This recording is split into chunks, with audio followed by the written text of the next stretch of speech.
je vais reprendre quelques questions peut-être qui n'ont pas fait, qu'on n'a pas évoquées. Alors, il y a une personne qui me demande s'il y a des analyses de sang en France pour retrouver le taux de présence de protéines spike dans le corps ou détecter pardon, des résidus du vaccin ARN messager. Est-ce qu'aujourd'hui en France, on a des moyens de retrouver ces traces à travers une prise de sang? Alors, à ma connaissance, pas en France, mais ça existe dans d'autres pays, notamment en Allemagne, où on peut demander des dosages de protéines spike. Voilà, je crois en Belgique aussi, enfin, D'accord, mais pas, mais pas en France. Et à ma d'accord, connaissance, il y a pas de société qui détermine en fait s'il s'agit d'une protéine spike vaccinale ou naturelle, parce qu'il y a des d'accord, différences de masse molaire dessus. Ça d'accord. nécessiterait une analyse par exemple par spectrométrie de masse pour pouvoir les distinguer Ok. formellement. Hmm. Avant la mise sur le marché de ce vaccin ARN messager, Oui. le processus de fabrication a-t-il été respecté? Non, il n'a pas été respecté. Il y a Christine Coton qui en a abondamment parlé, justement, parce que le protocole qui a été utilisé pour fabriquer donc ces ARN messagers entre guillemets vaccinaux n'est pas le même chez les gens qui ont reçu les injections vaccinales que chez justement les, les essais en fait cliniques. Il y a des différences. C'était pas le même processus de fabrication. Et donc Aïe. normalement, ça devrait être invalidé, hein, puisque normalement, il aurait fallu que ça respecte justement le processus qui a été étudié. Hein. En effet, oui. Oui. Alors là, du coup, elle demande si la phase 3, la phase de test, a-t-elle été validée? Non, elle n'est pas encore finie la phase 3. Hmm. Elle n'est pas validée. Donc quelque part, on a mis la charrue avant les bœufs, quoi. Hmm. Et elle finit par cette question, mais on y a déjà répondu. Avons-nous des données sur les tests réalisés préalablement à la mise sur le marché du produit? Alors, il y a des données de Pfizer, mais elles étaient confidentielles. Hein. Ils ont décrit énormément d'effets secondaires, mais dans un document confidentiel. J'ai ce document. J'ai un document qui fait 393 pages Ah oui, sur une période de 6 mois où ils ont répertorié en fait les effets secondaires. Mais la liste est énorme. énorme. Oui. Mais Oui. elle n'a pas été diffusée au public. Non, c'était un document interne. Alors il Interne. y a des effets qui ont dû être décrits aux autorités sanitaires, mais bon, ils Ah ont oui. jugé que c'était pas suffisant pour bloquer en fait la mise sur le marché de ces produits quoi, Et pour et la diffuser. vaccination de masse. Hmm. Ouais, c'est ça. Et pour Alors il y diffuser a tout type l'information. d'atteintes. Neurodégénératives, cardiovasculaires, gastro-intestinales, les cancers, l'auto-immunité, on retrouve absolument tout. C'est complètement dingue, ça. Oui. Alors là, il y a une question. Jean-Marc Sabatier pourrait-il expliquer de façon pédagogique comment se fait-il qu'on retrouve de l'ADN plasmidique SV40 dans les flacons? Oui, oui. SV40, en fait, c'est Simian virus 40. On retrouve en fait des fragments d'un promoteur SV40. Hein. C'est un proto-oncogène, hein, c'est-à-dire que c'est un promoteur en fait tumoral. Alors, dans la fabrication des ARN messagers, on passe par une étape où il y a de l'ADN. C'est-à-dire que quand on fabrique les ARN messagers vaccinaux, on Hmm. part euh, d'un plasmide d'ADN hein, qui est circulaire et qui contient donc l'information génétique de la protéine spike légèrement modifiée. On, ce plasmide d'ADN circulaire est linéarisé et après on fait agir la polymérase du bactériophage T7 dessus pour fabriquer justement l'ARN messager. Donc c'est une enzyme justement qui a une activité RNA polymérase ADN dépendante et qui permet donc de fabriquer justement le brin complémentaire de l'ADN. Et à partir de là, normalement, on doit procéder à justement une dégradation des ADN résiduels, ceux qui ont servi justement à la production des ARN messagers. Normalement, on fait agir des DNA pour plus qu'il y ait de traces d'ADN. Or là, on retrouve énormément d'ADN dans certains lots c'est Par ça. exemple, on retrouve 500 milliards de composés. 500 milliards, je crois qu'on en a trouvé jusqu'à 23 000, euh, c'était 23 000 milliards de particules d'ADN, de Qu'on a fragments retrouvé sur. d'ADN. Je crois qu'on a retrouvé au maximum. Alors il faut savoir que une dose de Comirnaty, donc du vaccin ARN messager entre guillemets de Pfizer-BioNTech, avec une dose de 30 microgrammes, ça correspond à 14 000 milliards de molécules d'ARN. Et pour le Spikevax de Moderna, où on injecte 100 microgrammes d'ARN, ça correspond à 47 000 milliards de molécules d'ARN. Et là, on est donc à 23 000 milliards justement de fragments d'ADN, ce qui a été trouvé au maximum. En général, c'est dans les 500 millions Donc de particules. il dit qu'on a retrouvé ça dans certains laboratoires comme au Canada et Oui, au Japon. Est-ce qu'il demande s'il y a eu des retours sur, sur les éventuels retours effet secondaire. bah oui, sur ces éléments-là? Ben, on voit des cancers, des turbocancers. Donc, c'est sûr que la présence de fragments d'ADN dans les échantillons injectés sont problématiques parce que Ah oui? ça va stimuler fortement le système immunitaire inné. Hein, Ah, puisque bon, les ADN, ils sont pas censés se promener dans l'organisme, donc ça va stimuler fortement l'immunité innée.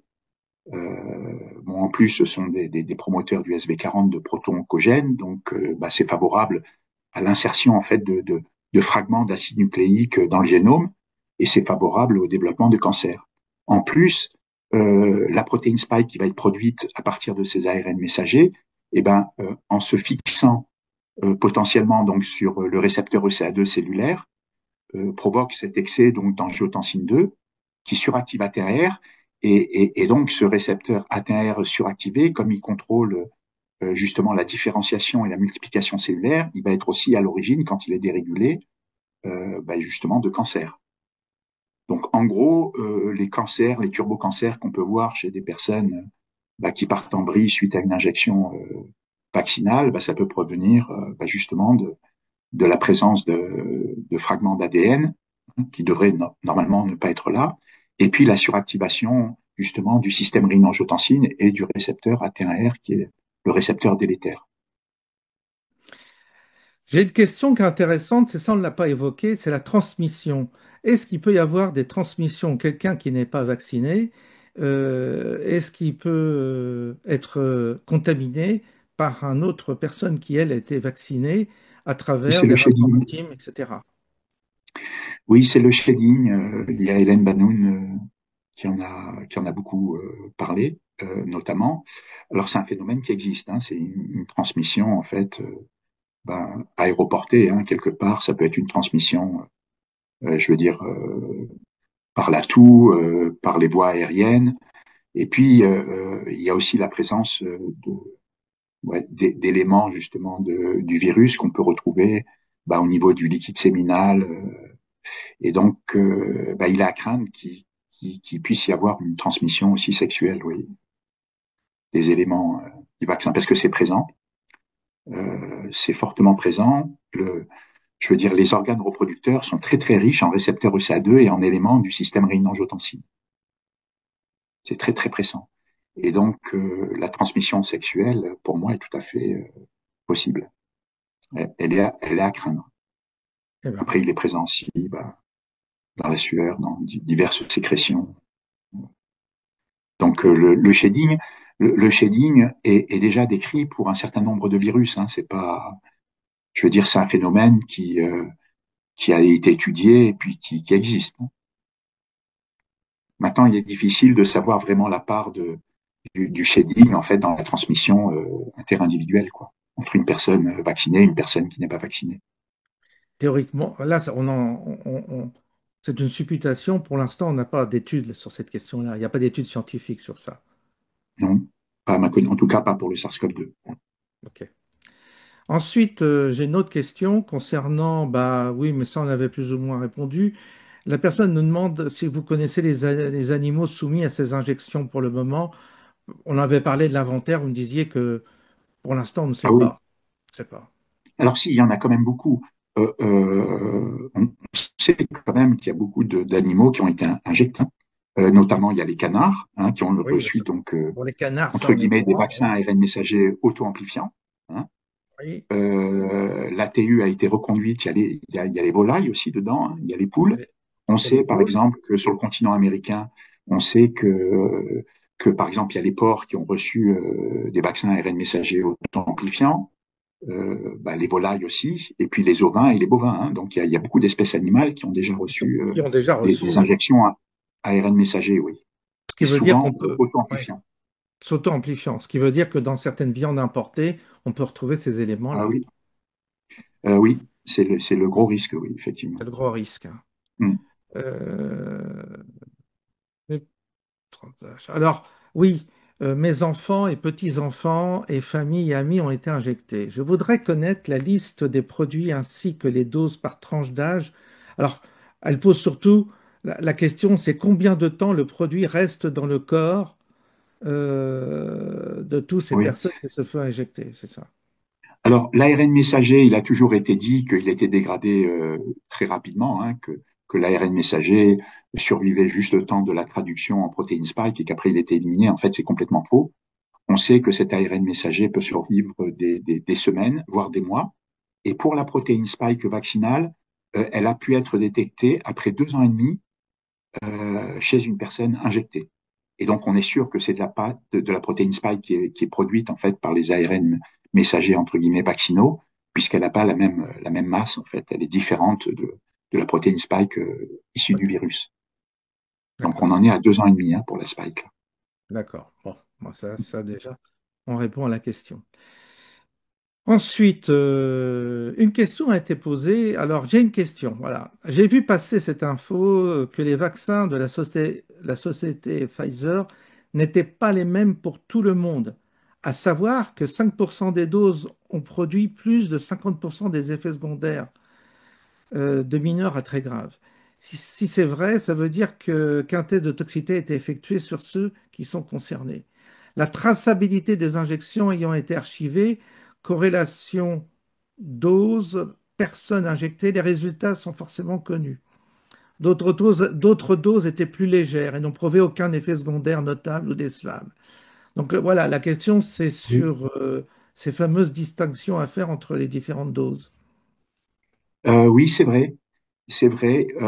Il a été décrit justement qu'il existait plusieurs lots, Oui, euh, des lots qui faisaient rien du tout, hein, où c'était pratiquement en fait du liquide physiologique, oui, des lots qui conduisaient à des formes légères en fait de pathologie Covid, et puis des lots très délétères. Généralement, ce sont des lots qui commencent par la lettre E. d'accord. Voilà. Alors, on sait tout ça justement grâce aux pays nordiques, notamment la Suède et le Danemark, parce que ils ont une bonne traçabilité des lots qui ont été injectés et ils ont pu relier donc les lots injectés avec les pathologies qui ont été observées chez les personnes qui ont été injectées. Ah, Et dis donc, donc. il est ressorti certains lots très, très délétères qui sont responsables justement d'une forte mortalité et d'autres lots qui faisaient rien. Donc, on sait qu'il y a eu plusieurs lots. Bon, bah, ça, Et c'est une bonne question. dans les deux pays, que ce soit la Suède et le Danemark, les données étaient comparables. Hein. C'est-à-dire qu'on voyait qu'il y avait plusieurs lots. Eh bien, dis donc, ça, c'est intéressant.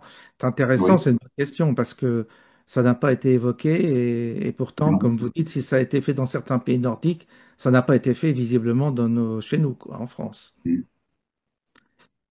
oui, Euh, ensuite, oui, alors, dernière question, euh, un peu complotiste, mais on va s'y risquer. Selon le docteur Nagaz, j'espère que je prononce bien, dans ce produit, il y aurait des signes de nanotechnologie, de récepteurs Bluetooth et de structures auto-assemblées, et de l'oxyde de graphène conducteur qui réagirait sans fil. Ce serait donc un système. Voilà. Bon, les boosters pourraient contenir du BCI, alors ils appellent ça interface cerveau-ordinateur, qui pourrait être influencé à distance ou rester dormant jusqu'à l'activation. Donc là, on est dans un sujet, je préviens, oui, oui. ultra complotiste, Alors, mais ça vaut le coup d'y répondre peut-être. oui, c'est ce qu'il y a de plus complotiste là, oui. Il est en train de parler de l'IOBNT, c'est Oui, l'Internet des bio-nanochoses. oui, Alors que c'est vrai que l'IOBNT existe. Hein. Moi, j'ai ça vu beaucoup existe. d'articles dessus. Ah Ça bon? existe. C'est bon, c'est très caché. C'est très caché. Oui. Il y a beaucoup d'articles qui sont plus accessibles, Ah d'accord. qui se trouvent que sur le dark web apparemment. Oui. Mais ça existe en fait. C'est des assemblages. Quand on met certains composés ensemble, il y a des assemblages qui se font de manière automatique. Et puis il y a des systèmes qui permettent de communiquer. Voilà, il y a des éléments biologiques qui permettent de communiquer justement où ils utilisent par exemple le graphène comme nano-antenne. Voilà, ça existe généralement. Ce sont des fréquences de l'ordre de 0,1 THz qui sont utilisées. À Euh, partir de là, on pourrait faire un bon mais scénario de science-fiction, là. ah oui, mais je crois que là on est même au-delà de la science-fiction parce qu'on peut croire que tout ça c'est des balivernes, mais bon, il y a des articles scientifiques qui existent et il y en a même beaucoup dessus. Ah Hein. oui? Ah Ouais, bon? ah oui. Ah ben moi j'en ai vu beaucoup. D'ailleurs, j'étais surpris que c'est un sujet qui est beaucoup étudié. Hein. Ouais. Mais par contre, c'est bien caché maintenant quand même. On n'en entend pas parler, mais ça existe. Et ça existe depuis longtemps. Hein. Ah bon? Oui, ça existe depuis longtemps. Moi, j'ai vu une vidéo où il y avait un prix Nobel français qui présentait justement des travaux d'assemblage moléculaire. Ça date d'il y a 20 ans, quelque chose comme ça. Hein. Voilà. Mm. Ce qui veut dire qu'on pourrait agir à distance sur un corps humain. Ah oui, oui, oui. Ben, d'ailleurs, justement, dans le développement des vaccins ARN messager à point quantique de graphène, ben justement, il y a la possibilité d'agir à distance par de l'énergie lumineuse, hein, l'énergie photonique, par des ultrasons et aussi par un champ magnétique. Ah bon? Oui, oui, c'est le danger aussi, oui. Oui, parce que le graphène peut capter l'énergie, ben ça sert de nano-antenne, hein, le graphène. Hein. Ça peut stocker de l'énergie, ça peut restituer de l'énergie. Euh, oui, ça peut être utilisé comme biocapteur. Enfin bon, on peut faire plein de choses avec le graphène. Hein. C'est vraiment une substance complètement, vraiment extraordinaire. Hein. Il y a un potentiel énorme. Donc, si on Ouais. va sur ce terrain-là, on peut envisager des tas, comme je vous dis, des tas de scénarios de films qui, Ah oui, de manipulation, de contrôle de oui, la oui, population, etc. Mm. oui, oui. Et ça devient de moins en moins des films de science-fiction, apparemment. Eh ben, dis donc. Bah, écoutez, docteur Sabatier, on va conclure sur ces éléments-là. Je vous remercie beaucoup de vous être rendu à nouveau disponible pour mes Oui, auditeurs. ben merci, pas de problème. Oui, Et puis, le dernier entretien, le sujet de notre dernier entretien, ça sera donc l'entretien numéro 6. Ah, peut-être qu'un jour, on oui, fera un live avec des questions, mais pour l'instant, je n'ai pas oui. encore les outils pour. Je ne sais pas trop comment m'équiper pour ça. Mais ça pourrait être envisageable plus tard. En tous les cas, la prochaine entretien sera consacrée aux jeunes, sujet par contre que vous avez bien travaillé. Oui, oui, oui, oui, puisque on a fait un livre dessus. Oui, vous avez fait Pour le un jeune livre dessus thérapeutique. Oui, sur le jeûne thérapeutique et bah, oui, c'est très en vogue, hein, le jeûne dans les milieux oui, alternatifs, on en parle beaucoup. Oui. oui, oui. Donc je pense que ça peut intéresser certaines personnes comme procédé Ah oui, pour ça peut être vraiment. extrêmement bénéfique, hein, le jeune. C'est ça, hein. Ouais. Oui. Ok, merci beaucoup, docteur Sabatier. Je Merci vous souhaite François, une et bonne puis merci aux soirée. auditeurs. À Oui, bientôt. à bientôt. Merci.